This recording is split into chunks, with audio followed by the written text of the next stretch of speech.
Yes, Commissioner Zam, I'm back. Thank you. We were dealing with the meeting that you had with General Shabiri and other members of your team. I just want to take you back to paragraph 42 of your statement, where you dealt with General Shabiri's recommendation that a threat and risk assessment be conducted for your personal safety. Can you just tell us what would be the purpose of such an assessment? Yes, Commissioners, this assessment was suggested as needed by General Shibiri after he had already told us about the severity of the investigation that we were investigating and the people that we were dealing with. And then he suggested that there will be the need for a threat risk assessment done. Starting from then going forward. Yes, what my question is, what is the purpose of a threat and risk assessment? Why is it done? The purpose will be to assess the scale of threat that the members are faced with, and then maybe from there will be the recommendations that will be made by the personnel that will be conducting such a threat assessment. Then actions will be taken from there, and then it will be usually it will be the recommendation that will say the members should be or must be provided with a certain level of security or protection. And we're now in mid-May of 2024. Do you know whether a threat and risk assessment was done in respect of you and the other investigating team? Yes, I remember that it was done through our office, and then we did sign a document, and then we waited for the results or the response thereof. And did you ever receive the results of the TRA? No, on this one we did not receive the feedback of the outcome of the TRA. We kept waiting without receiving any feedback. And at that stage, who was responsible for preparing the TRA? The TRA was prepared by our office. Colonel Mkwena was assisting with the TRA at the time. Colonel Mukwena? That's correct. Which is your direct commander? Yes, that is the direct commander, which will be termed as an immediate commander. And did you inquire from Colonel Mukwena whether there had been an outcome, or did you just leave it at they will tell us when they need to report to us about it? Yes, we were inquiring from time to time, and then I think he was waiting as we were waiting for a response to come back, and we moved on with our investigations. Okay, so if I can then just go back to the meeting on page 14 of your statement at paragraph 43. I know that you had dealt to some extent with how you felt in the meeting and after you left the meeting, but could I just ask you to read paragraph 43 into the record, please?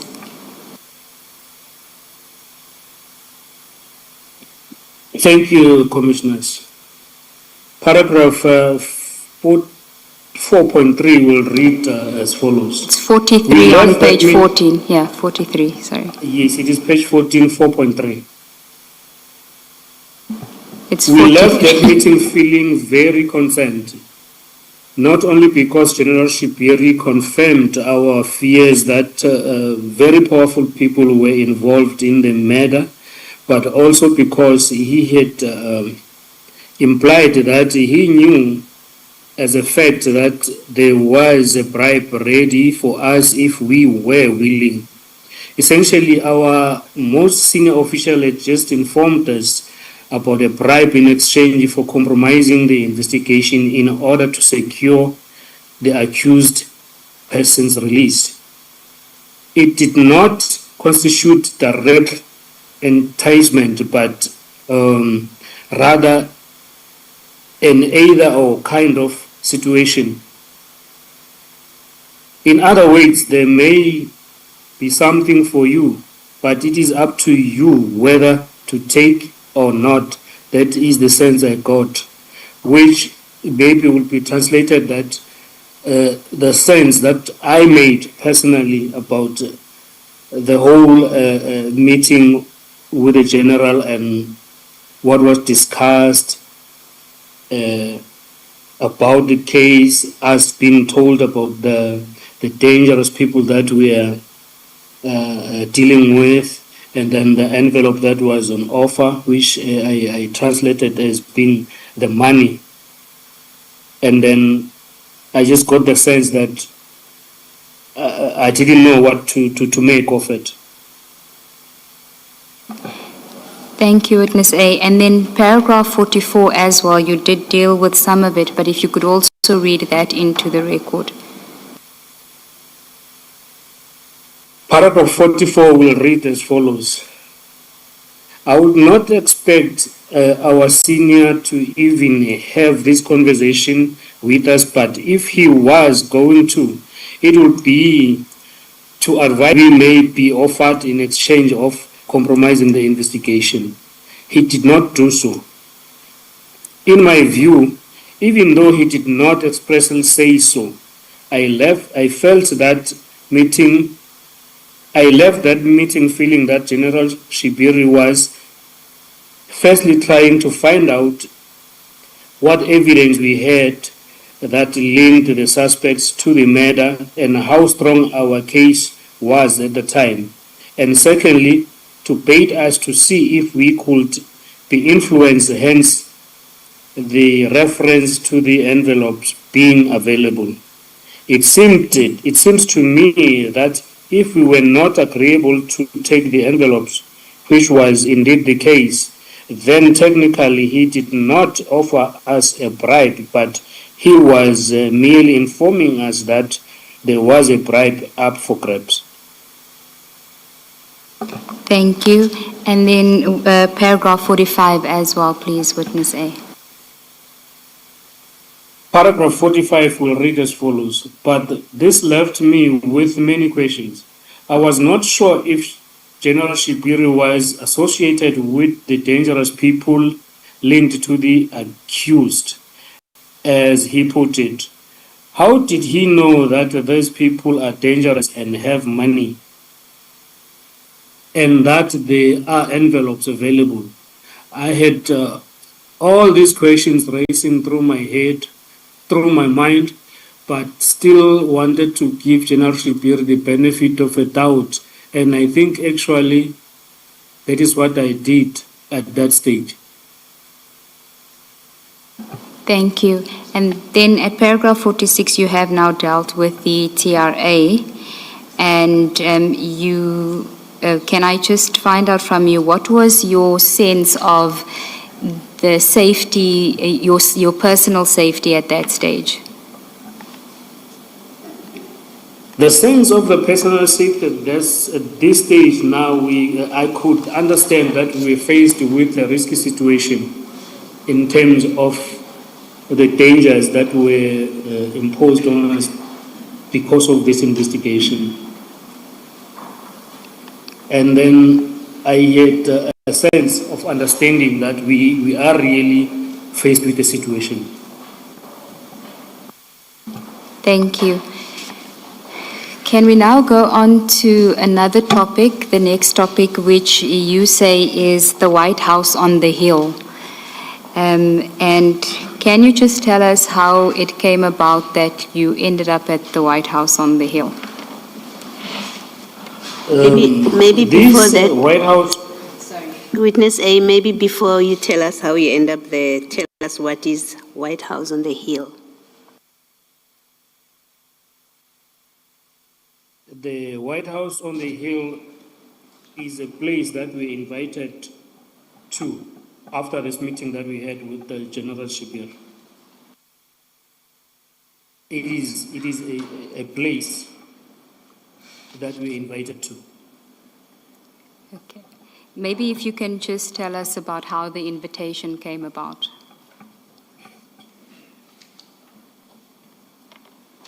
Yes, Commissioners. On the 24th of May 2024, I think it was just a week or after a week after having met General Shibiri,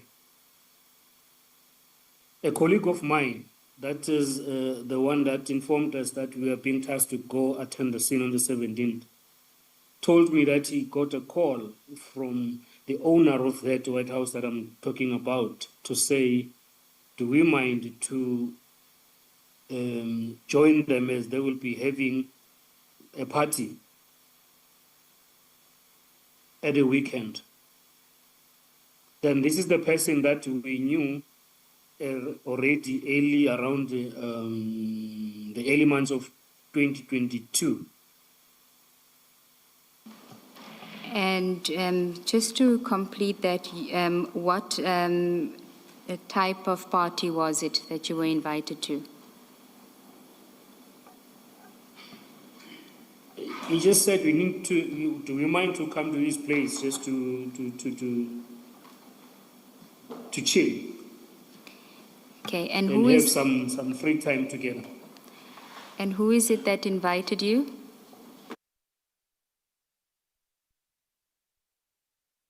Invited through the member that I was working with when we started in this investigation. Okay, but who did he say the invitation was coming from? That will be now the name of a person. That will be now the name of a person. Yes. That is Vusindlala. That is Vusindlala. Sorry, just repeat the name. Vusi is the name. The surname is the name. The surname will be Ndlala. And how do you know Vusindlala?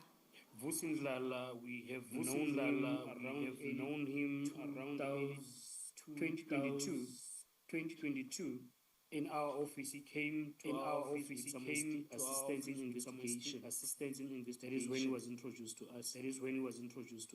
Then it was a person that we knew going forward. Okay, so just to make sure that the name is not confused with Vusi Madlanga. Please spell it for the record. If you spell it for the record. For the record, it is Ndlala, Ndlala. Thank you.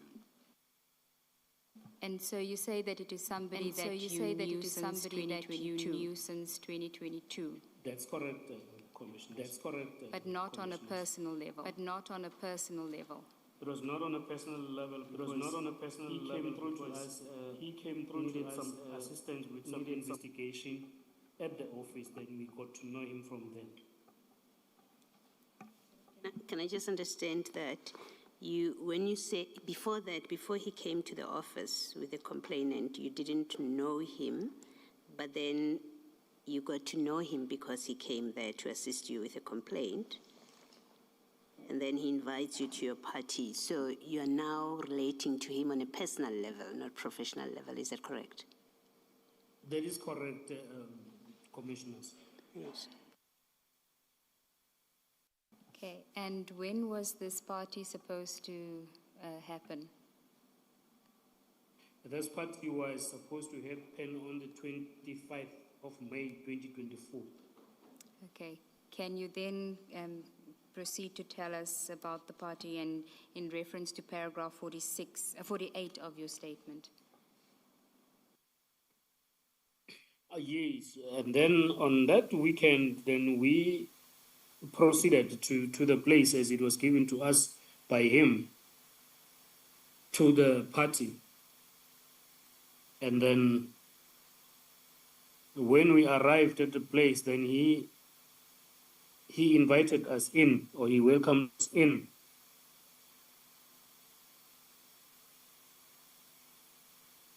And then, to our surprise, as we arrived, or as we entered that place, General Shibiri was also in attendance. Can I just pause there, Witness A? You say you arrived at the place, and what were you expecting to find at this place? Was it a house, a venue? What were you expecting? We were expecting to find a house, but when we arrived there, it was not a house. It was something that could be referred to as a boutique hotel. Okay, we're going to flight a picture of the venue, and for the benefit of the commissioners, that is on page 55, WA2 of the bundle. I just want you to confirm that this is the place where you went. Correct, commissioners, this is the place.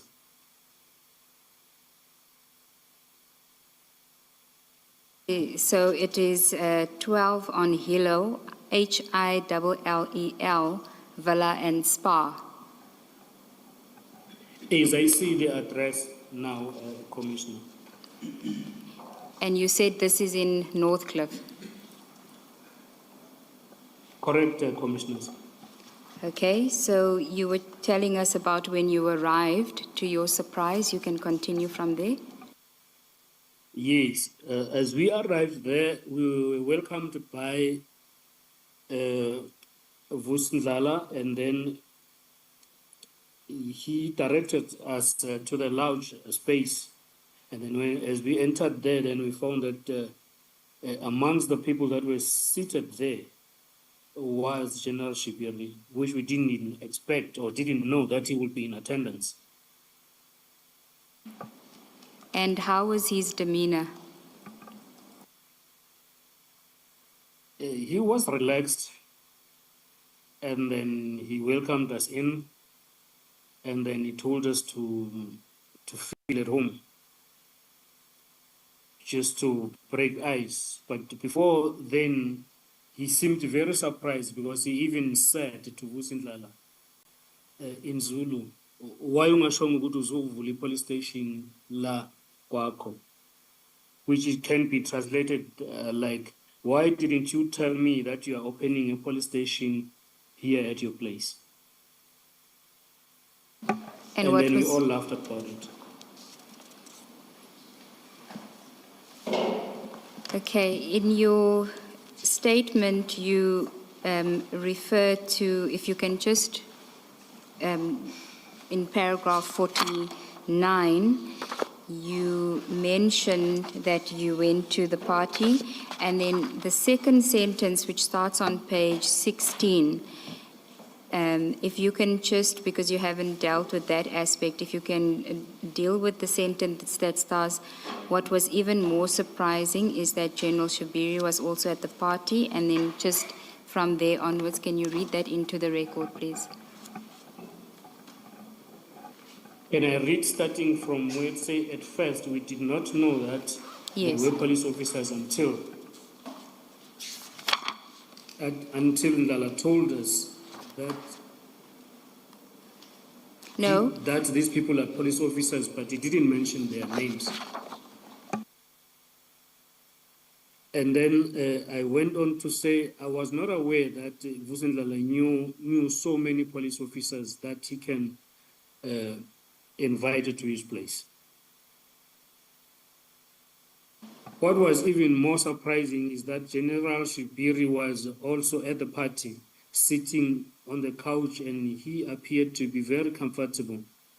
In fact, the music that was playing was being played from his phone that was connected to a speaker. At first, I did not know what to do, but then General Shibiri broke the ice and started talking. He said to Ndlala, Vusi, why ungashongo ukuthi uvula police station la kwakho? Which can roughly be translated as, why didn't you not say that you are opening a police station here at your house? And then we all laughed about it. Thank you, Witness A. And then at paragraph 50, can you explain to us what transpired after that? Yes, at paragraph 50, we then, I was personally now looking at the situation, like trying to understand what was going on, reading the people that were inside, and then I could see that I was not comfortable at first with the fact that I was attending a party with a general, for the fact that I didn't even know that he was going to be there. So it felt tense at first. Okay. I then went out and took a phone and wrote a message to witness B, not actually reporting, just telling witness B to say, actually it was a question I asked it, guess who else is in attendance at the party? To which she said, I don't know. Then I said, we are with General Shibiri. May I take you to the first sentence of this paragraph, paragraph 50. And before that, perhaps I Yes, must Commissioner. take a step or two back. When you summarized your assessment of the meeting with General Shibiri, you sort of alluded to feelings of dismay, surprise as to what had transpired there, including what General Shibiri had said. But at that stage, you did not use a word as strong as inappropriate. Now, in the first sentence of paragraph 50, you say, I was uncomfortable being at a party with General Shibiri because he was the national head of my division, but also because of the inappropriate meeting we had just over a week prior. Why do you call the meeting inappropriate? That will now refer to the first meeting or this meeting, Commissioner, if I may ask for clarity. The chair is referring to the meeting on the 16th of May with General Shibiri. Why are you referring in paragraph 50 to that meeting being an inappropriate meeting? I'm referring it to be inappropriate now because when we reported it to our commanders, we were told that it was not supposed to have taken place without our immediate commanders knowing, which is now General Hopane, to the extent that we were even advised not to ever go there again unless we tell her and she gives a go-ahead. Now, that is why now I'm referring to it as being inappropriate. Thank you, Chair. You may continue, Witness A, with paragraph 50. So you told Witness B, you sent her a message and it said to her that you're with General Shibiri. And what was her reaction to that? I think she didn't make anything out of it because she was said, oh, okay, is that the case? Then I said, yes. Then that was it. At that given moment. Can I then ask you, still at paragraph 50, what is it that you had expected from General Shibiri at that party? Because we are talking about a social setting now. But in your statement, you mentioned that you had a certain expectation. Yes, this was a social setup. But then, when I got there, not knowing that he would be there, I was then making my own conclusions at the back of my head to say, I think this is a continuation of the meeting that we had prior in the month or in the weeks. And then now I was expecting to take over where we left off, which didn't happen. I strongly waited to him to engage us on the case, and then it did not happen at all. Okay, so you're saying that even though it was in a social setting, you still expected him to give you some report back on the case or to discuss the case with you? I expected as such. Okay, and then if we can go to paragraph 51 of your statement. Before you do that, let me ask, was this the first time, witness A, that you were in a out-of-work social engagement with General Shibiri? Yes, Commissioner, that was the first time. And was this the first time you attended a party invited by Mr. Ndlala? Yes, Your Worship, that's correct. So you had never socialized with him before, outside of work? No. Thank you. Thank you, Commissioner Baloy. Insofar as that, you say that at some point you had a discussion with witness B in paragraph 51. Can you tell us about what it is that you were discussing?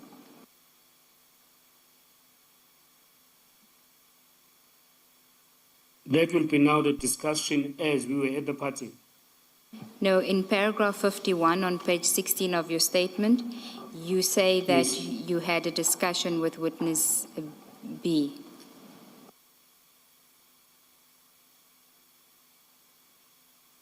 Yes. Do you want to elaborate on that, or maybe it would help you to read that paragraph 51? Yes, I think that the discussion that I had with witness B was that I wondered if this social party had anything to do with the events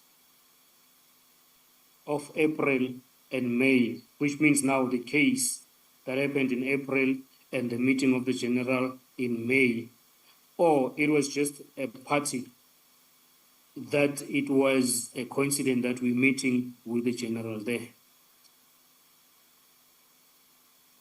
Okay, continue.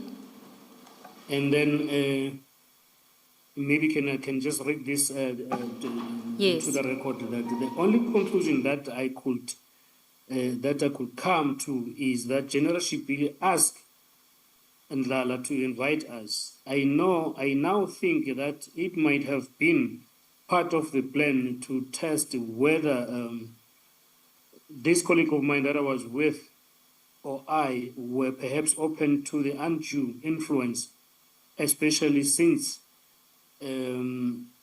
witness one Witness B. posed the questions to the general when we were at his office to ask what is he doing about the wrongdoings of the police, which could have then been to say it is not easy to bring her in. Those were the thoughts that were ringing in my head at the time. Thank you. And then in paragraph 52, you speak about yet another invitation. Can you elaborate on that? Paragraph 52 was a week that followed the one that we were invited in a party. The same happened now. The invite came through the same colleague of mine from the same Mr. Ndlala to attend the party again. And then unfortunately I was not around Gauteng. I could not attend. And then my colleague agreed to attend to a party. And then I asked him to tell me what is happening at the party, what is he saying, and all that. And then indeed he did attend to a party, which I think it was on the 30th of May, 2024. In your statement, you say it was the 31st of May, 2024. The invite was on the 30th of May, which would have been the Thursday. That is correct. That is correct, commissioners. Okay. And continue with what you say in that paragraph about your discussion with the colleague. Now the colleague called me at around 21:30 that evening and told me that and asked me to guess who else is in attendance. Then I said, I don't know because I'm not there. And then he counted to me the people that were in attendance. And then to my surprise, General Shibira has been now joined by 2 senior officers at the very same party, which was Gauteng Provisional Commissioner, Lieutenant General Ntombeni, and Brigadier Nkwashu, who is the a deputy commissioner at Setibeni district section in the Val. Okay, and at paragraph 53, if you could, for the record, just read that paragraph into the record. Yes. Then it will go as follows. I suspected that the second invitation was yet another attempt to see if this colleague of mine and I could be influenced. If I had been in Joburg, I likely would have gone to the party with this colleague of mine. At this stage, as a typical investigator, I wanted to know if my gut feeling was right, that we were being quoted to be part of the pool of those people who could be controlled and influenced for the benefit of the criminals. In fact, when the TRA was performed or was conducted in respect of our personal safety, I mentioned the invite of the 25 to the house party, and this information formed part of the factors taken into account to assess the possible threats and risk. I am not all at liberty to discuss the findings of the TRA in this forum for safety reasons. Witness A, from paragraphs 52, 53, regarding the second party, and even the paragraphs in relation to the first party, the subject of the envelopes was never broached. Is your suspicion then not at variance with this reality, that is the reality that this subject was never broached?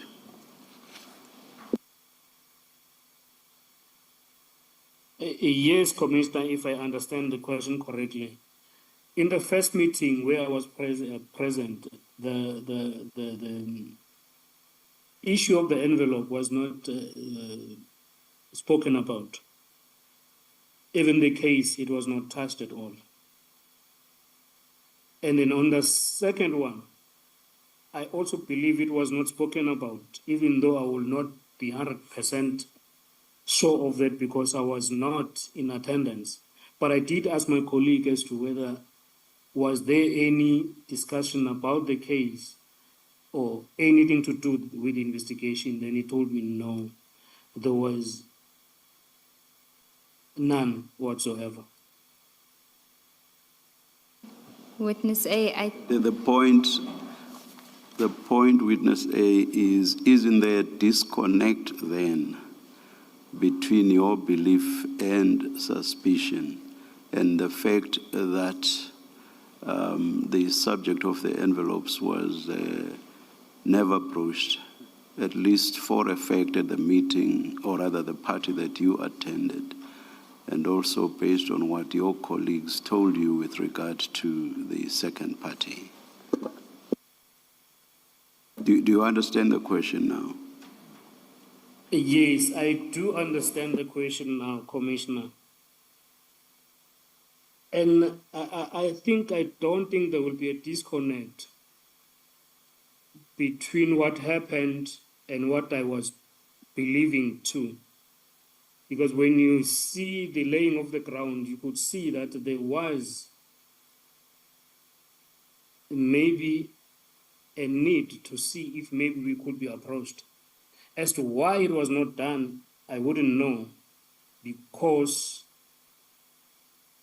it appeared later in the investigation that actually one of the senior officers that was there did really make other means to get through to the investigating team.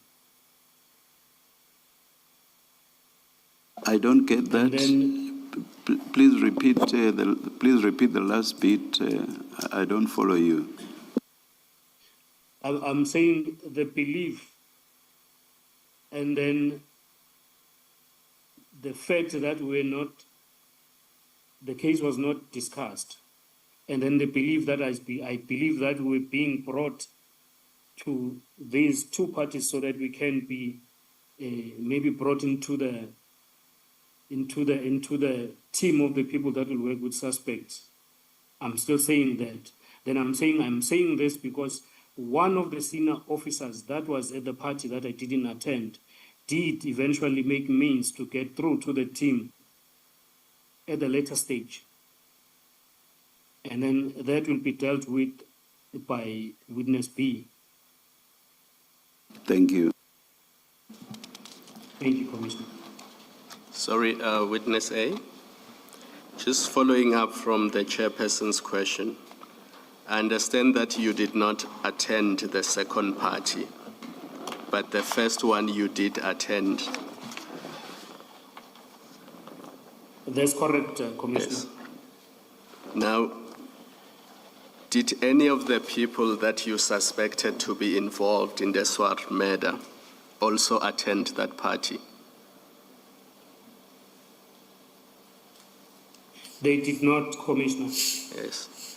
And did anyone at that party, let's forget about General Shibiri for the moment, did any of the people present at that party discuss with you anything related to your work, specifically the investigation into the Swart murder? No, no one discussed anything that had to do with my work and the investigation into the murder of Mr. Swart, Commissioner. Yes. So this gut feeling that you're referring to in paragraph 53 of your statement, where did it come from? The gut feeling comes from the fact that one of the senior officers that attended the party, as I mentioned prior, did actually eventually make the means to get it through to the investigating team. So then that gut feeling could not have been formed on the day of the party. It must have been formed sometime later.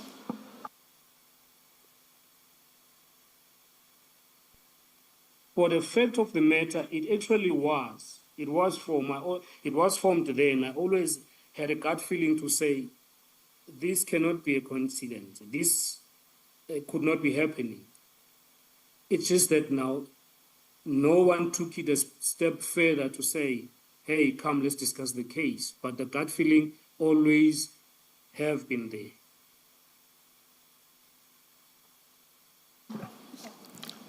Commissioner Kumalo, thank you for that exchange. There are aspects of the witness's evidence that he cannot disclose that adds to why he had that gut feeling. for matters that relate to safety issues, and that is why he's a bit hesitant to say go beyond it just being a gut feeling.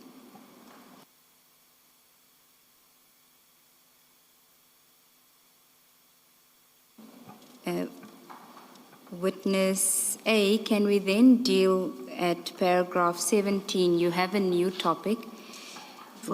Before you go to paragraph 54, you mean, new topic. Okay, before you do that, witness A,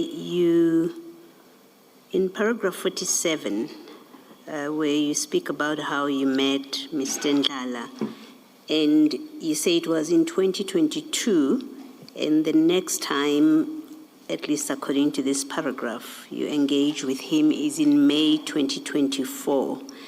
In the period 2022 to 2024, what interaction, if any, did you have with Mr. Ndlala? And I ask the question because we are here, among other things, or primarily because of allegations about members of the SAPS associating and having relationships with people who are not SAPS.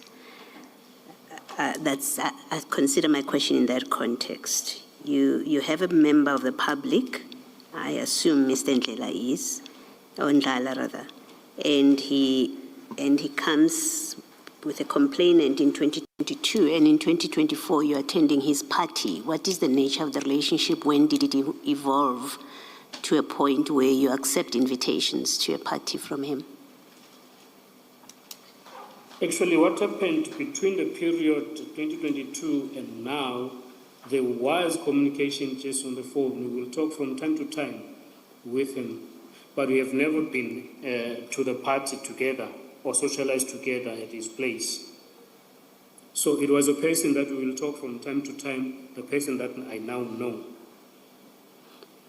And when you talk from time to time, is it about work or is it social relationships?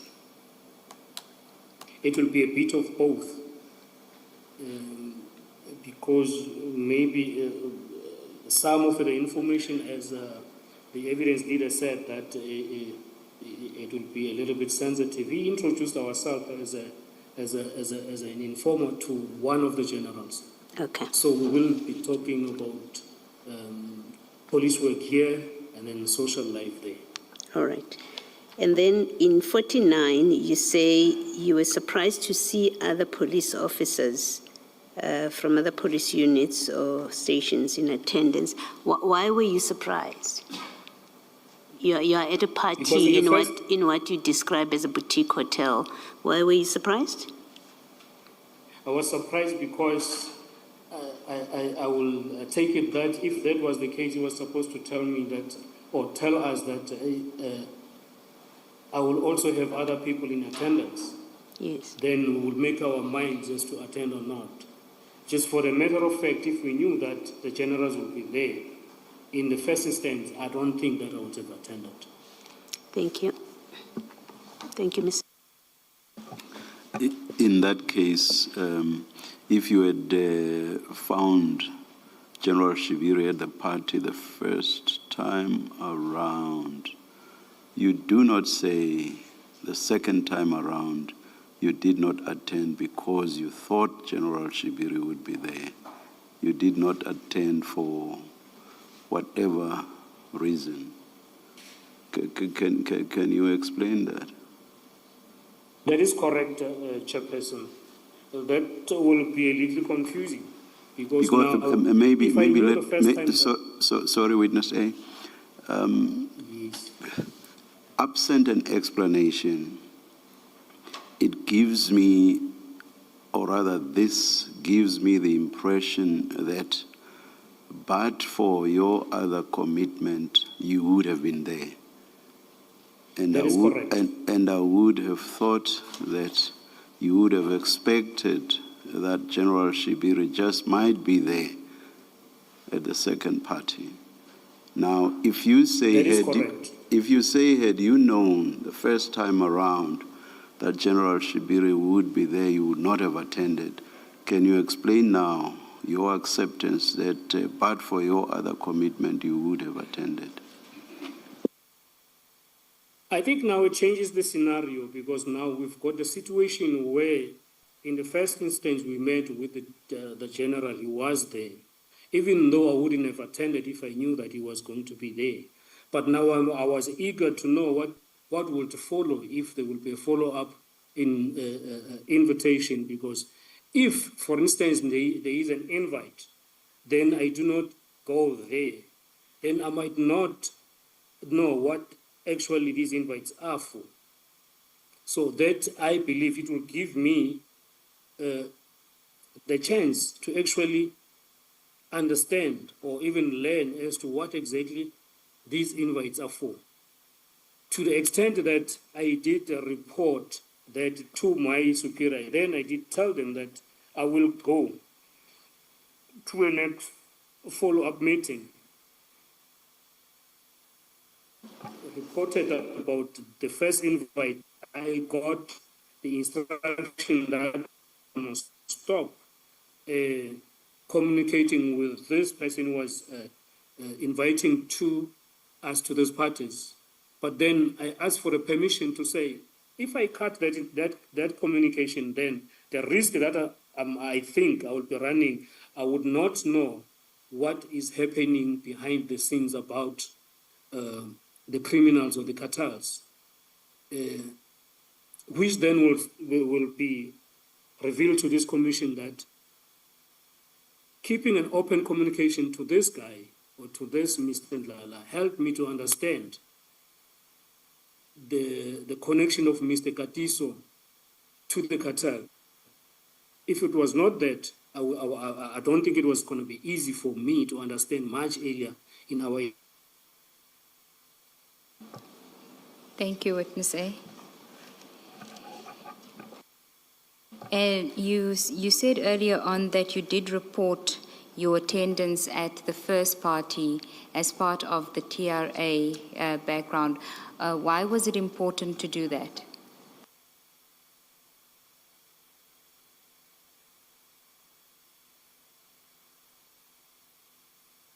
Chair, I think we've lost the...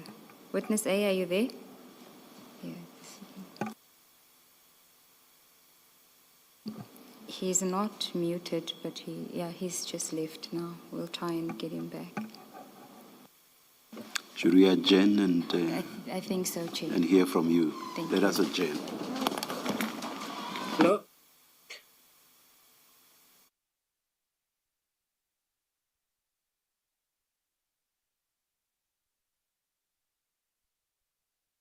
It was just a network connection. Sorry, Commissioners. Is it sorted now? It is sorted. Okay, thank you. My question was related to why you felt it important to report your attendance at the first party on the 25th of May as part of the TRA background facts. I felt to me it was important to report it because when I sat and thought back and discussed it with the investigating team, we understood it to be something else. It didn't actually come as a pure social gathering.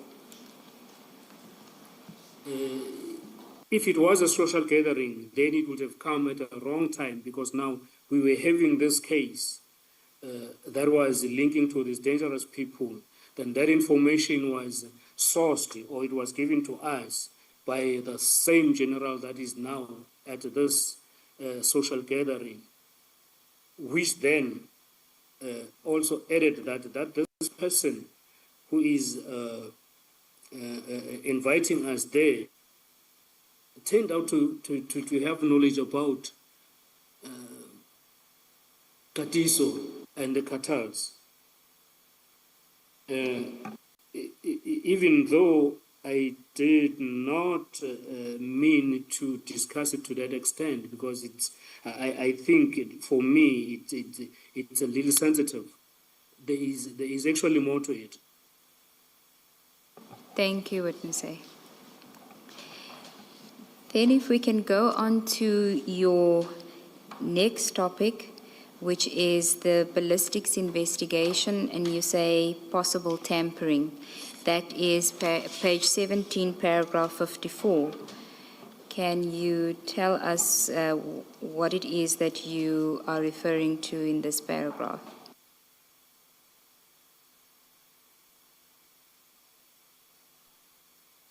Yes, Commissioners. This one, I think it will be dealt in detail by witness B. Yeah, but then just to give a little background on it, we had, as we first requested that General Shibiri assist us to fast track the finalization of the report. And then we did eventually get the report that was given to us. But when we went through the report, we found that there was some omissions or there was something missing that was very crucial in order to linking the two scenes, which would be the scene that happened in Bramley and the scene that happened in Vereeniging.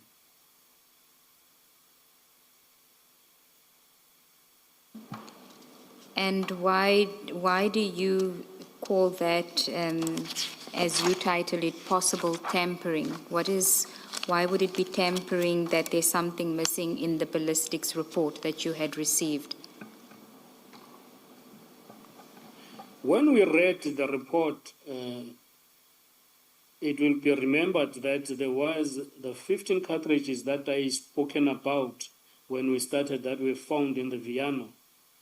And then it was our hope that these cartridges were either going to connect or link the suspect or the firearms to the Vereeniging murder. But then when we read our report, we could find that the ballistics analyst that was doing the analysis did acknowledge receiving the 15 cartridges when the exhibit were brought to him. But when he was compiling his report, he didn't speak to the ballistic as to whether they link or not. So that was the omission that I'm talking to.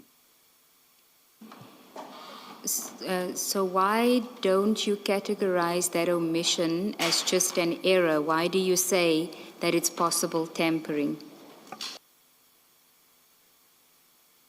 Yes, it could have been an error, but now it depends as to how you categorized it at the time. I thought it could be an error, an omission from your side, or it could be like to say, I'm not going to do it, I'm not going to mention this to that report, which will then be an omission. So it just depended to the person who's reading it to say, but I'm taking this to be this, and I'm taking this to mean this. Was your concern that it mentioned the cartridges, so he was aware that the cartridges, but it didn't link the cartridges? There's nowhere in the report where there's a linkage made to those cartridges and the scene, the murder scene. Yes, it did. He actually did receive the cartridges brought to him to do the analysis on, like to do testing. Then it will be expected for him to give a report to that. Then the report will be either negative or positive. There was no such. So that could mean that it was an omission or maybe just an error from his side. Sorry, Advocate Siegels. Witness A, I know the next witness will deal with this in more detail, but do you believe that there was possible tampering? What is your personal view? Do you believe that it was an innocent omission, or do you believe that there's a possibility of tampering? I believe there was tampering when you take everything that happened with this case going forward, and then you understand and you listen to information that you get I believe that this was a tampering that was aimed at not linking the suspect to this case. And your opinion is not influenced by witness B, it is your personal opinion. It is my personal opinion, but it is influenced by the investigations that was carried out after this omission was depicted. Thank you, Commissioner Kumalo. Witness A, you didn't give the name of the ballistics officer. Who is it? Ballistics officer was Officer Makotle at the time. He has since been promoted to a rank of a captain. You say he has been promoted to? A rank of a captain, Of a captain. Okay. yes. Do you want to spell his surname for purposes of the record, because there's later on other names that are similar to this? If you can just spell it for the record.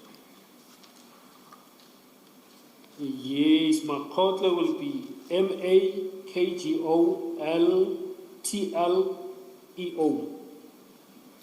You mixed up some of the letters. Please start again, witness A. It is Makotleo,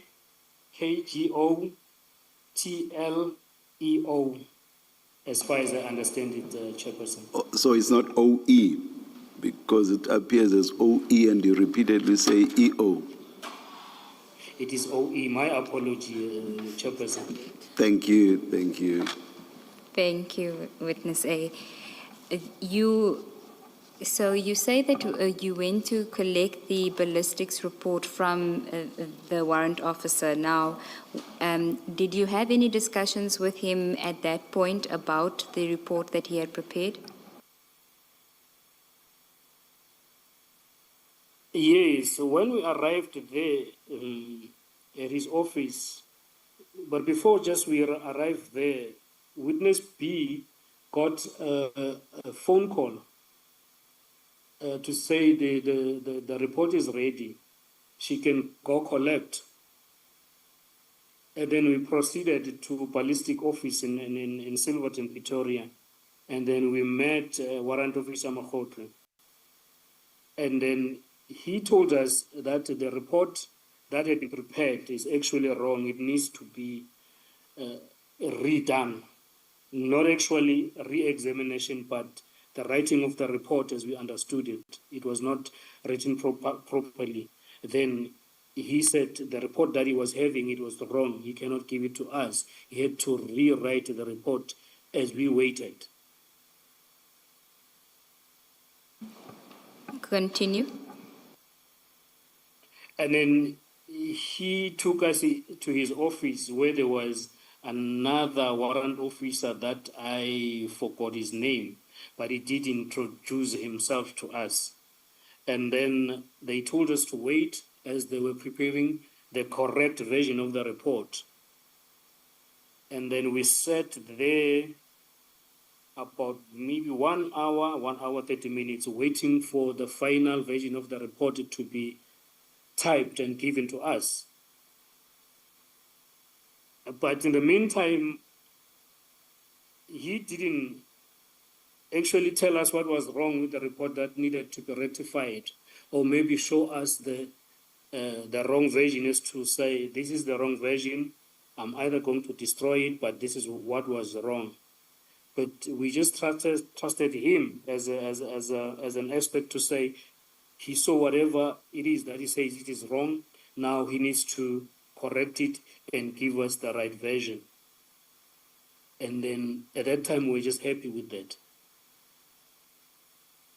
Now, But while we were sitting there, we now discussed the case, where he told us that we need to be very careful on this case, because now the firearms that are involved in this case are also involved in a lot of shootings around Gauteng and even KZN, where they are also involved in the heist.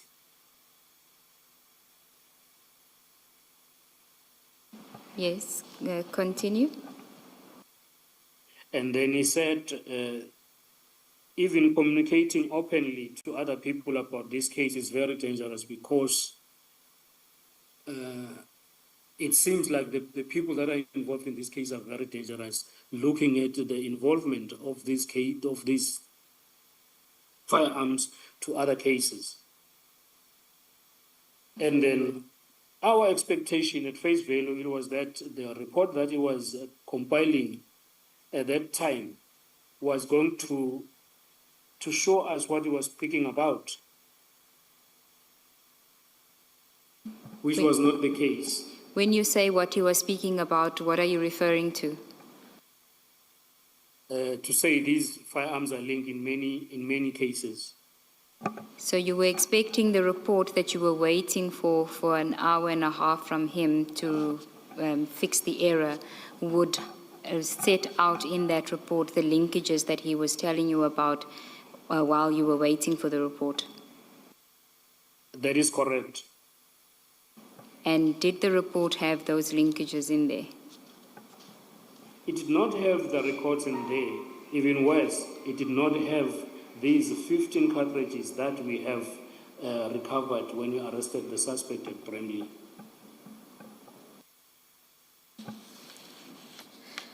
Thank you, Witness A. And we note that you say that Witness B will deal with this in more detail.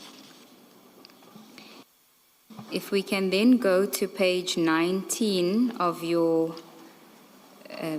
statement, you refer to follow-ups that were made by Witness B and the ballistics expert. And then you say that there was something that occurred in September 2024. Can you tell us about that event in paragraph 59 and 60? That will be now in relation to the ballistic investigation. Correct, paragraph 59 and 60. Yes. In paragraph 69, it says, I know that Witness B had made follow-ups with Warrant Officer Makotla regarding the ballistics report and was not making such much of a progress. Then sometimes in September 2024, we decided to take the firearms to another lab, which is also a SAPS lab in KZN, for them to be re-examined, or maybe just to see if they could get any linkages. And the linkages... Sorry, Witness A, the linkages that you are referring to is what, the 15 cartridges or the cases that he had told you about, the other cases that he had told you about?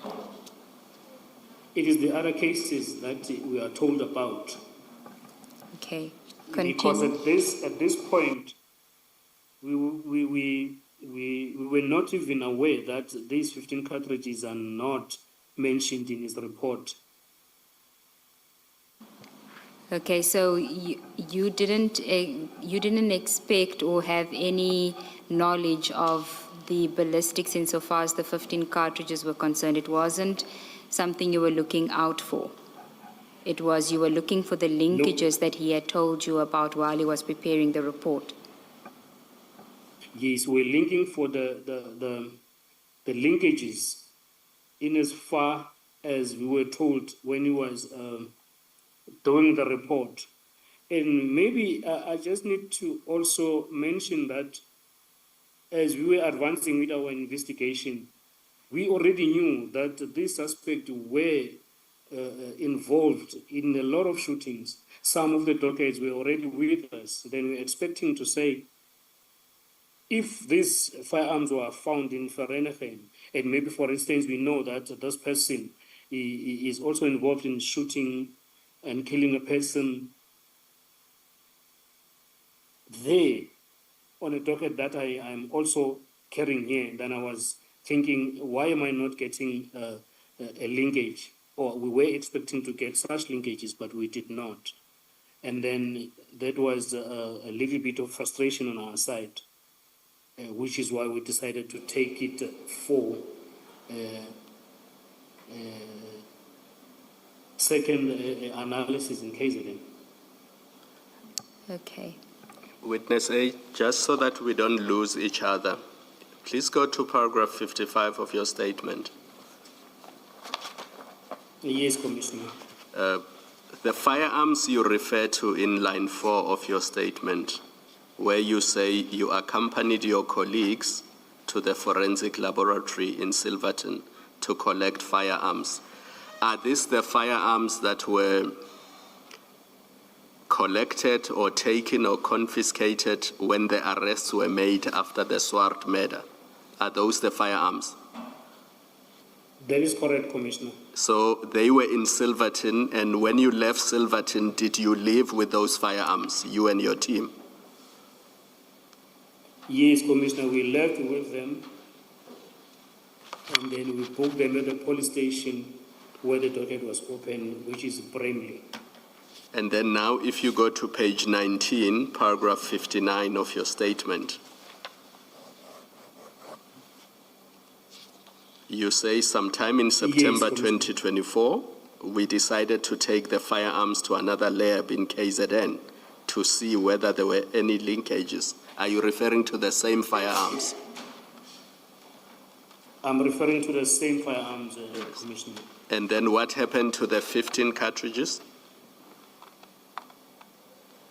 The 15 cartridges were left at the lab in Pretoria, because ordinarily you will get the firearms, and then the cartridges, which is now the 15 cartridges, will be left with the lab for them to dispose of. So we didn't take them, we just took the firearms. All right, thank you. Thank you, Commissioner. Okay, so we're now at paragraph 60. You're talking about the second opinion. You took the firearms to another lab. Can you elaborate on that? Yes, we then took the firearms to the second lab in KZN for them to be re-examined. And then when we got there, we were asked as to what the issue was, and then we had to explain to say, this is the information that we got when we got to the lab the first time in Pretoria, but now we trying to read the ballistic report. We cannot see what was said by Warrant Officer Mokhoto, then we're struggling because now we understand as people are involved in other cases, and a lot of other cases that we're investigating, but we don't see it here. And then could we please be assisted? You may continue with who was it that was assisting you at that lab in KZN? We were assisted by Warrant Officer Kada. And what did he tell you? Sorry, I didn't hear that, Commissioner. I interrupted you, so you were saying Warrant Officer Kada? Yes, he's a ballistic expert. He was the one who was going to assist us with this ballistics that we are asking about, that we are requesting to be assisted on. Okay, you mentioned that you voiced your frustrations to him and then you also needed assistance from someone else. Can you just elaborate on that? Yes, we informed him what has happened, and then we gave him a little bit of the case, and then we also gave him the report that we got from Pretoria, because we were carrying it with us, to say, can he read through it and interpret it to us, because it's quite a technical report. You need someone who understands it well to read it back to you and tell you what it actually says. And then at a first glance, he said, but there is 15 cartridges that was taken to ballistics.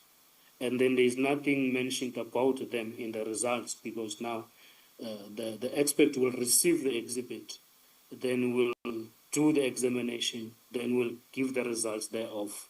which will then be negative or positive. And then it was actually him who alerted us that there is no mention of the 15 cartridges in the results, but they are being mentioned as coming in to the lab. And then just for the sake of completeness, you mention the Major General Mbuso Kumalo. What was his role in this process? His role was to facilitate that we get assistance in a KZN, because now, ordinarily, when you are here in Gauteng, you take your ballistics to the nearest lab, which is in Pretoria. Now, we're struggling to get help there. Now, we said, can we maybe try and take it to KZN and see if maybe they will assist us before we get to trial, so that we can understand exactly what is happening here. Is it really that these firearms are also concerned in this case, or maybe they are also concerned in a lot of other cases, of which some are the cases that we were investigating? And then he really did so. He connected us with the ballistics in KZN for us to assist us. Thank you, Witness A. Can we now go on to the next topic, which is on page 20 of your statement, starting at paragraph 61. You've titled it Tau's Bail and the IO's Request for Assistance. Yes. On this one, it mainly deals about Tau that was now applying for his bail at Vereeniging on the murder case, because initially they did apply for bail, all three of them, and the bail was denied. And then they were not granted bail. And then Tau made a bail on new facts, citing that he has got a condition. Then this condition warrants him to be released out of prison so that he can get better medical services outside. Well, what condition is it that he relied upon? He told the court that he was diabetic, and then he told that his condition would need him to be at a facility outside of the hospital. And then he was granted bail based on that. Okay, so can we just go a step back before he's granted bail? You speak about the 1st of August, 2024. Can you tell us about that? Yes, the 1st of August, 2024, it was the eve of the day when that was granted bail. And then I got a phone call from Vusundlala again. And then he told me what was going to happen about bail. He actually expressly told me that I was going to be granted bail. Then they told me, nah, that cannot happen because we've got a strong case against him. And he has already failed his first attempt. Then he told me what was the plan, according to him. And then he said, Tau is going to pay his way out. If that fails, he will escape. If the second one fails of escaping, he will eliminate the investigating officers, meaning he will kill them. Then I said, he's just making stories. That's not going to happen, meaning getting bail, not talking about killing or escaping. I was talking about bail because I was so strong that the case that we had against him is actually very strong. Witness But A. What happened on the second? Witness A, you say the WhatsApp call was from open quote someone, close quote. Did you establish from whose phone this call was made? Yes. It was from Mr. Oh, Ndlala. I missed that. I'm looking at the statement, and because I sort of suspected that you did mention the name now, I whispered to my co-commissioner. He, like me, missed the name as well. I'm very sorry. I was looking at the someone in the statement. Thank you very much. Yes, Commissioner, thank you. And then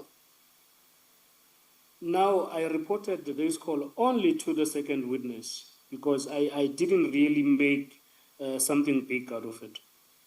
I said, I told her to say, hey, I got the call from this person because now she knows him because we've just attended the party there. This is what he is saying. But I didn't take it as something serious. Only to be surprised on the following day that Tao really was granted bail. Then it kind of changed the whole situation. When you say it changed the whole situation, what are you referring to? It confirmed what Ndlala had said to me on the first. And then it also confirmed what he used to be saying, like along to say this person is connected to the Mlife who is connected to the cartels. And then it confirmed to say when he said they will pay their way out, or if that doesn't happen, they will kill the investigating team. Then I could see that one of what he said, one thing of the three things that he said will happen has just happened. So now it meant we needed to run fast to stop them doing maybe the second or the third step on the things that he said would happen.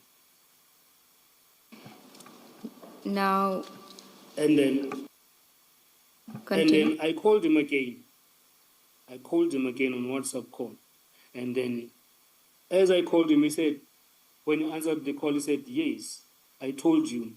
The problem is when I tell you things you do not want to understand. And it was just early, before even our office knew that I was being granted bail. Then he said, I told you the problem, you do not want to listen to me when I tell you things. Then I asked him, how did you know? Then he told me that he was called by General Shibiri, who told him that, hey, Tau had just been released in Vereeniging on bail of 10,000. Now, my suspicions that I had that were not confirmed were coming to reality now to say, hey, what I was suspecting with the parties going to his office, could it be that he knows something that we don't know? What? And then, Witness? yes, Commissioner. Yes. What did you understand him, or what did he mean when he said, he also said that I did not want to listen to him when he tells me about such things? What does that mean? You discuss with him ordinarily and his place in your work? He will tell me a lot of things about this case. Amongst the things that he will tell me is to say, hey, Mfo, recuse yourself from this investigation because it is dangerous. The people that are behind this case are actually dangerous. You will get yourself killed. Then I will take it as if just someone who just want to intimidate you. Then I'll say, hey, it always happens. And then he will go on and say, the person that you're working with, who's now witness B, is not telling you that she has already received money in order for her to release Tau or not to oppose bail for Tau. Then I told him that is impossible. It's not going to happen. So in a nutshell, those are the things that he was telling me. But the 2nd of August, it means that we needed to work very fast to alert our commanders at the very highest level of what has happened and what was coming along, because most of the things, it was just between me and witness B and maybe a few other people, but not reported directly to the senior officers. But on that day, we thought that we actually need to report this and lay the foundation as we were coming from the first appearance to this day, so that the senior officers can take a decision from there. But other than that, we were feeling scared. We were feeling really, really scared, to such that I requested to be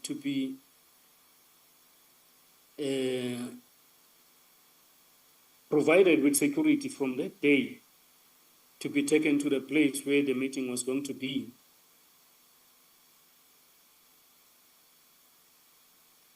In order for us to pave the way forward.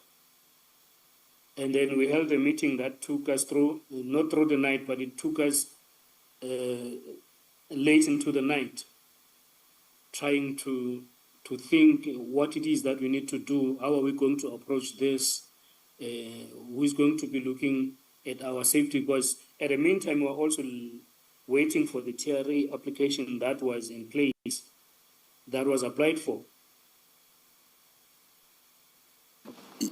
You say that, I hope I won't be making you repeat something that you've said.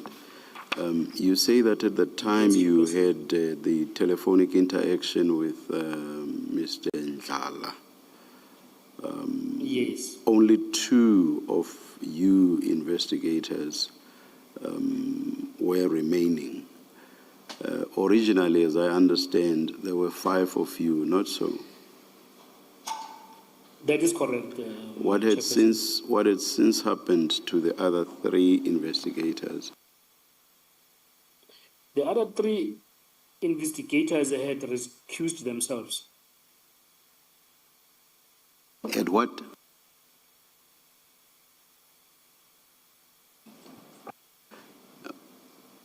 You said had recused themselves. That's I'm used to that term being used in the context of judicial officers or people who preside even in tribunals or other adjudicative fora. So I'm not used to it in the context of investigators. Can you explain what you mean? Yes, Chairperson, I'm using it in lack of a better term to use, but they have gone out of the investigation. They were no longer part of the investigation. I just do not have they had withdrawn. a suitable English term for that. They had withdrawn as investigators. That is correct. Thank you, Chairperson. Yes, they had already withdrawn themselves from investigation. The reasons being? They didn't really give a reason, because their withdrawal was not a kind of a formal withdrawal to sit down around the table to say, because of reason 1, 2, and 3, I'm deciding to withdraw myself. May I ask this direct question? From the testimony of General Mkhwanazi, the distinct impression we were given is that investigators withdrew because of the threats that were brought to bear upon all the investigators.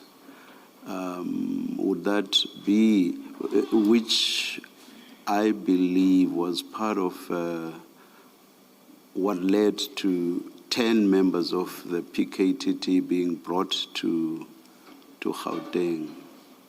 Is that factually correct or not? That will be correct, commissioners. But what I was saying is that there was no formal withdrawal to sit around the table to say, for reason number 1 or 2, I'm withdrawing myself.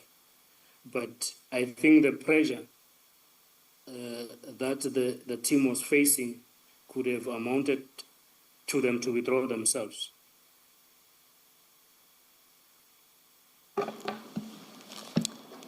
Thank you, Chair. You were still on the issue of Tao's bail, and we are at paragraph 65 on page 21.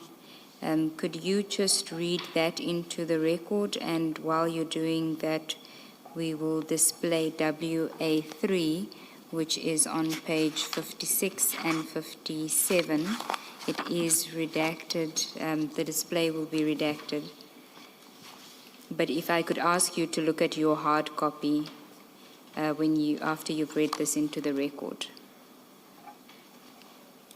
Yes, commissioners, I've got my hard copy. It will be page 56 and 57. Am I correct, Commissioner? Yes.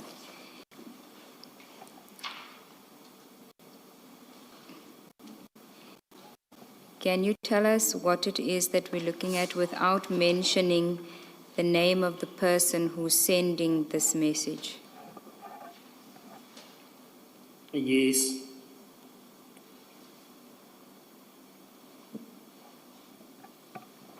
You may proceed. I'm just preparing to read them out. Okay, we're looking specifically at the one on the 15th of July 2024. Yes. It says chat 1. Do you have it Chat with you? 1. Yes, I have it with me. Can I just please switch on the light because it is quite dark where I am? I'm asking you not to look at the one that's on the screen because it's redacted and you won't see some of the information. I think he says it's dark. Yes, I want to read He from wants the the hard copy, light. but I just need to switch on the light of the place where I am. Please that do I can so. see clearly. Okay?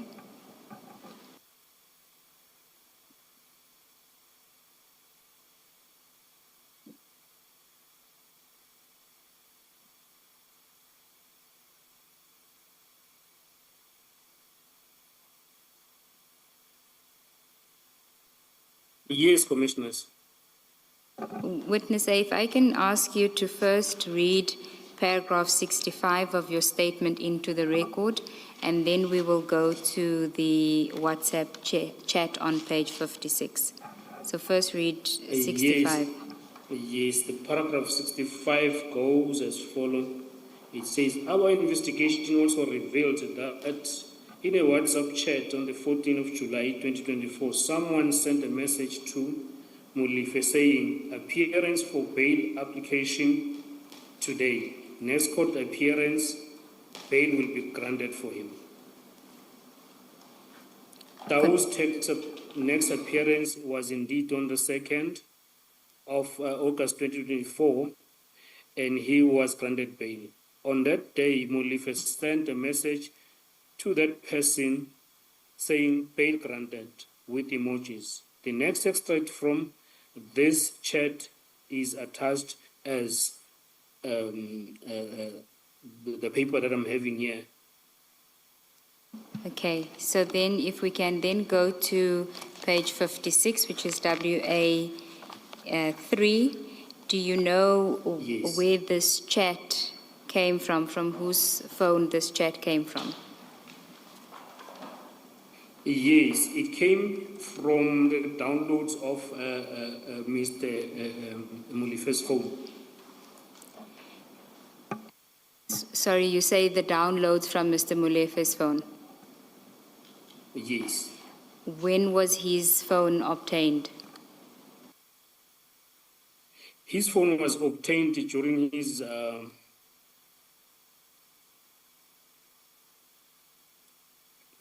arrest on the 6th of December 2024. Thank you. Can we then go back to your statement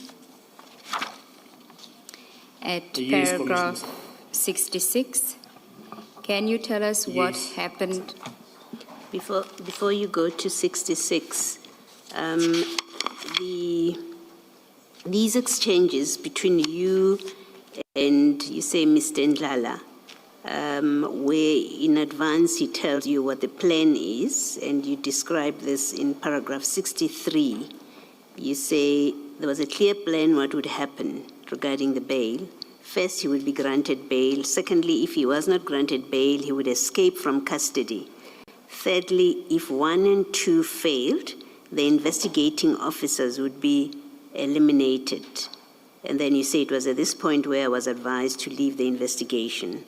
And then you, again in the next paragraph, say you called him back, where you say I called the person, in paragraph 64, in the third line, you say I called the person who informed me that that is Mr. Ndlala. You called Mr. Ndlala. That's correct. All right, and then that Dawu would be granted bail. Before I could tell him what happened, he laughed and said he told me this would happen. He also said that I didn't want to listen to him when he tells me about such things. He said this in a boastful way. Without disclosing anything that might be sensitive about Mr. Ndlala and your engagements with him, did you consider why would he know this kind of detail? That there was a plan, and he details it in the way that I have set it out, and that Mr. Dawu would be released, and in fact, Mr. Dawu does get released. That's correct. That was one of my concerns, to the extent that I did ask him as to how did he came about to know that he had just been released, because it was a new information. So now I thought he knew more than I knew about the case that I was investigating, meaning that he had a connection somewhere with the people that were involved in the case. That was my understanding of the situation at the time. Yes. He's not an employee. Mr. Ndlala, you say categorically he's not an employee of the SAPS. He's not an employee of the SAPS, as far as I will understand. Thank you. Thank you, Ms. Sigurd. Thank you, Commissioner Baloyi. Witness A, we were at page 21, paragraph 66 of your statement, where you were dealing with the aftermath of Mr. Tau's bail application succeeding and him being released on bail. Yes.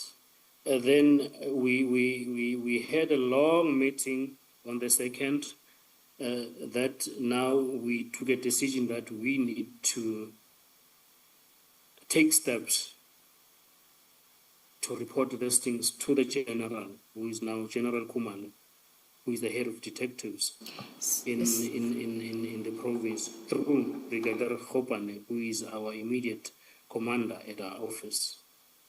And then this was now on a Saturday, and my leave was starting. I was supposed to have gone somewhere for leave, but I thought I cannot leave until I see that we are getting help on this.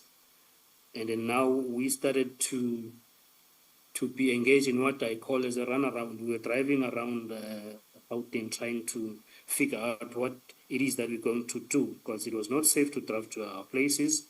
It was not safe to even go to the office, because now the police were also involved in this. We're trying to get hold of Brigadier Khopane on the phone, and then she was not around the province. She was attending at the funeral outside the province, and then the network was bad. The phone was not going through. Now we wanted to get a hold of General Kumal, who is the head of detectives. We didn't want to report to any other person junior to those two. But now the challenge that we had, we did not have direct communication with the general at the time. So we were thinking of who was going to connect us to the general and actually be able to lay the frustrations that we're having, and then why we needed to see him, because actually we needed to go to him, even though it was on the weekend, to say this is the problem that we're sitting with.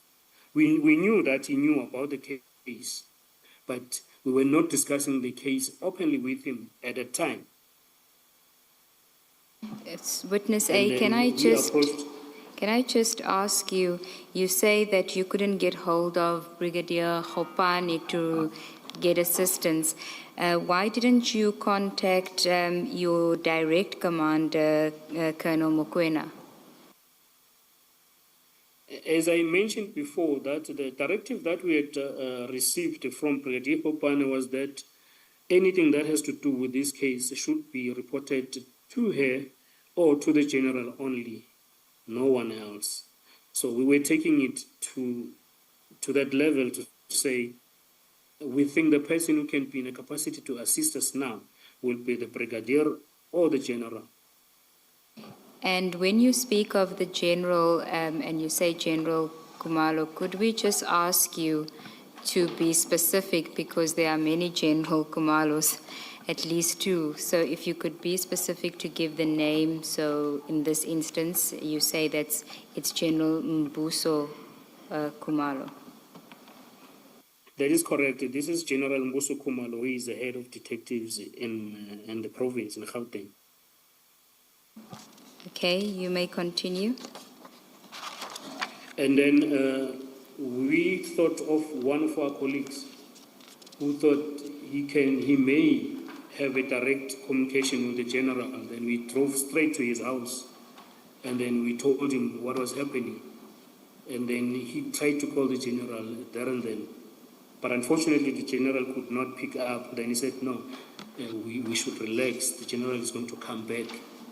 In fact, he was going to send a detailed WhatsApp message to the general for the general to come either back to him or to us.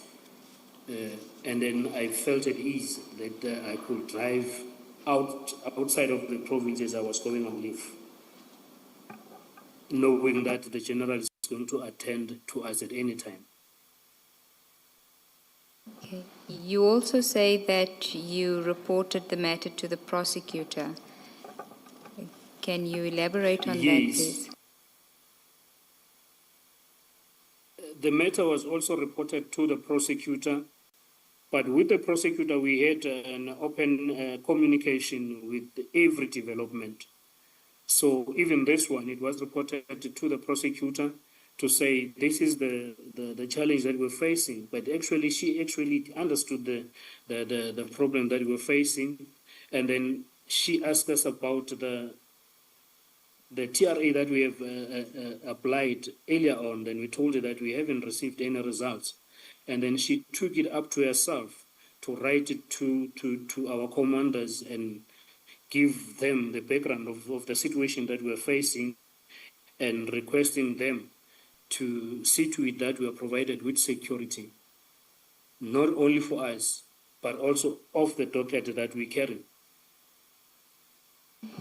Why was it important to provide security for the docket as well? It is because that now we thought that if they do not find us, they will want to find the docket. Once they find the docket, then you will have a problem, because now you won't be having the docket, like the physical docket, it will be gone. That was just our thought. It's not that we knew that this is what was going to happen. To the extent that this docket was not kept where we will keep our docket at the office in our still locked cabinets. We were driving around with it wherever we were going, which was posing another danger to us. Did you or witness B ever get hold of General Mbuso Khumalo? It is General Muso Khumalo who came back to us after, I believe, having received the communication from the member that assisted us to get through to him.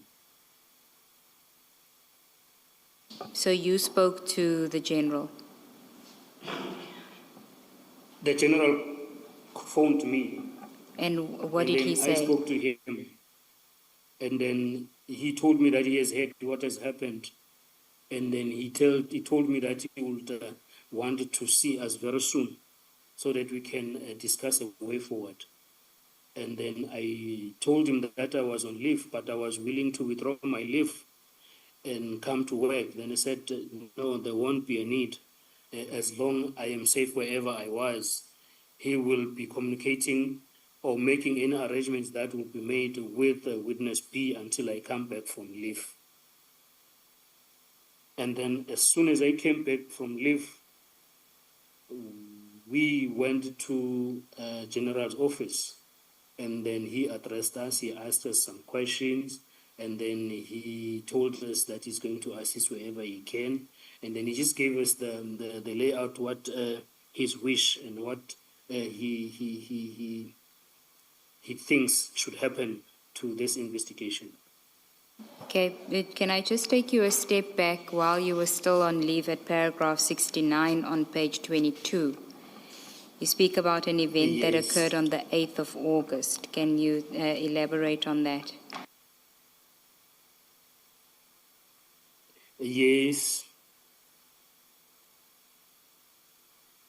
On the 8th of August, I would have been on leave because I think I came back on leave on the 16th, if I'm correct. And then I was informed by witness B that the TRA has been conducted, the threat risk assessment had been conducted, and it was classified as high risk, which in other words meant that our lives were extremely in danger. And who conducted And then that TRA? Sorry, I didn't get that, Commissioners. Who conducted that TRA? It was Colonel Ntuli from Crime Intelligence. Okay, proceed. Yes, then when I came back, we started doing our investigation. Then we will be meeting with the officers that were assessing our risk, getting information from us, asking us how we're feeling. That is what we were told. But I would believe that they were also checking the places that we were staying at, even though I didn't know that. But there were background checks that were done on us, I believe. Okay. And then at paragraph 70, you speak about an incident. May I, before you go to 70? Witness A, you say in paragraph 67 that you could not, the language you use is you say we could not speak to General Shibiri, and so we thought that we should try to get hold of Major General Mbuso Khumalo. Why could you not speak? Why did you decide that you could not speak to General Shibiri?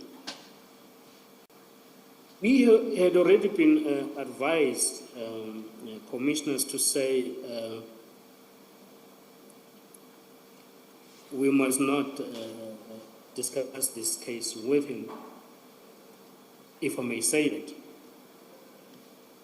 And then also the confusion that happened with the parties and us called to his office, we at this time, up until today, we hadn't figured out if it was him assisting us or if it was him trying to get information from the docket and everything. So it was safe to deal with the people that we trusted at the time.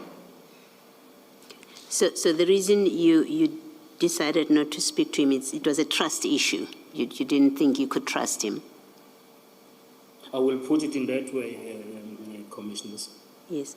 Ordinarily, if there were no trust issues and you were dealing with this problem that you find yourselves in, and you can't get hold of your immediate superior, I think Brigadier Hopane, ordinarily who would you speak to? Would it have been Shibiri, General Shibiri? No, it would have been General Musu Kumalo because he's at the provisional level, and then General Shibiri is at the national level. So I will exhaust the means of trying to get hold of General Kumalo at the provincial level, and then going to national level will be extreme. Yes. So in terms of hierarchy, the right person, if you couldn't find Brigadier Hopane, you're saying General Kumalo, Mbuso Kumalo would have been the next person that you speak to if you followed the hierarchy? That's correct, Commissioner. That will be the next person that you will have to speak to. Yes. Thank you. Thank you, Ms. Sika. Thank you, Commissioner Baloy.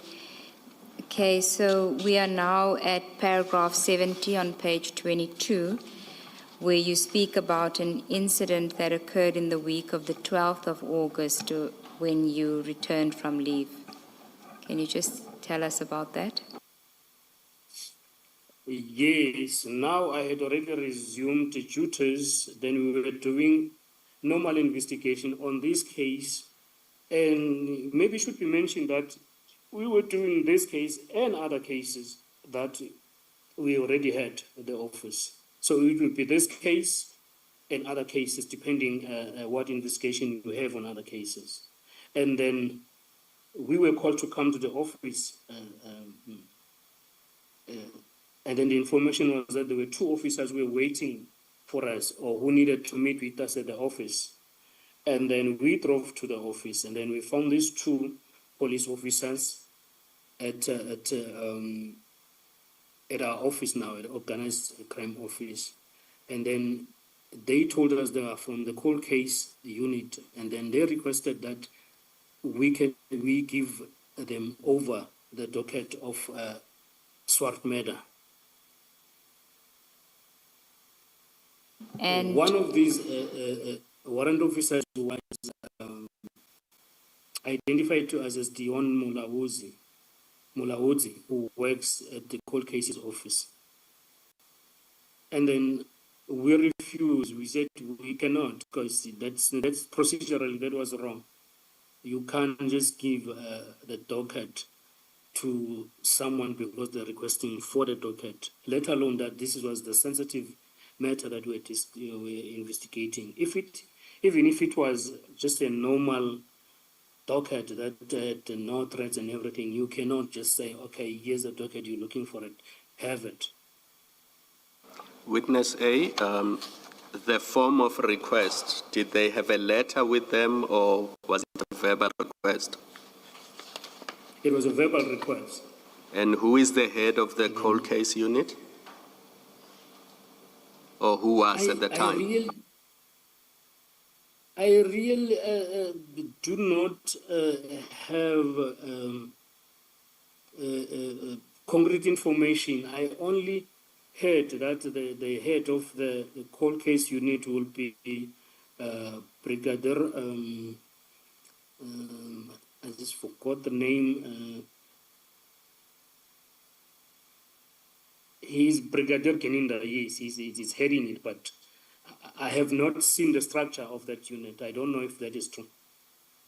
And just for our benefit, what is a cold case in the context of the South African police system? The cold case is the term given to the cases that one would say they are lying dormant. They have been opened, and then there is no breakthrough for a certain period of time. Then they would be referred to as a cold case, which will then mean that they need a certain or a different approach from a mainstream approach that maybe the station or any other unit will be giving. Then they are ordinarily transferred or given to the cold case unit. But this one of us, it was a fresh case, and it was not called in a way that the people were already arrested and it was court going.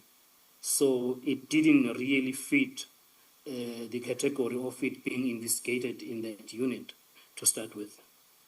So you, as one of the investigators, had not yet formed a view that you've hit a dead end with this case? No. Actually, the progress on the case was wonderful. We were having leads. We were getting closer to even arresting a fourth suspect. And then we had good linkages to the suspect that we had already arrested. So there is no way that it could have been referred to as a cold case at that stage. Thank you, Commissioner Kumalo. Is it, witness A, is it not possible that whoever approached you may have considered this to be a cold case because you were not discussing it with anyone? You've testified that a very small circle of people knew anything about this case as per instructions, and there was good reason for it. Is it not possible that there may not have been anything sinister with these two gentlemen who come and ask for it, for the docket? I wouldn't think so, Commissioner, because even if that would have been the case, the time frame did not allow for this case to be categorized as such. And then besides that, this case was all over the news. You will go around, you will know about this case to say there is 3 people that were arrested for the murder of Mr. Swart in Vereeniging. And for the fact that there was a police officer that was arrested for it, on it, it will be like all over in the media and more so all over in our own connections in the police, our groups and everything. So it was known that it was court going. Thank you. Thank you, Commissioner Baloy. Witness A, we're still on page 23 of your statement. And at paragraph 71, you talk about a meeting that occurred on the 20th of August, 2024. Can you tell us what happened at that meeting? Yes, this meeting happened just for us so that we can be able to give the progress of the case to the general, because now the general was taking this case under his wing to say we need to report to him the challenges that we are facing so that he can see where he can assist and give a guidance regarding investigation, and also the challenges that now the personal challenges in terms of the threats that we are having.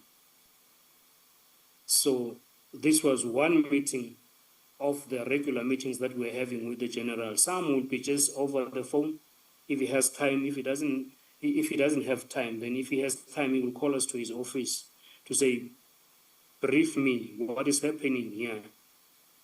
More so because now Tau was out on bail, and then we needed now to be investigating the murder case, and then also putting an eye on him, on his movement. And you speak about the responsibility for your safety and security of the docket. What transpired there? Oh, yes, that was solely taken over by General Kumalo. And then he told us that he will see to it that we will get the assistance that we need in terms of safety. And then he introduced us to the people that were going to assist us in terms of protection. And who was that who was now responsible for your safety and the security of the docket? We were introduced to General Kekana, who is, I think, the head of the uniform units in Gauteng. to say he will provide you with the members that will be in charge of your safety or your protection while you are doing the docket and while you are off duty. And then at the same time, there was another wing of the police that was going to be working behind the scenes, which I'm not at liberty to talk about their operations because I don't know about them, but they are from counterintelligence. They were doing the TRA, they were doing the background checks, they were seeing the severity of the risk, and then maybe reporting to the generals, I don't know, but they were also part of the operation by then.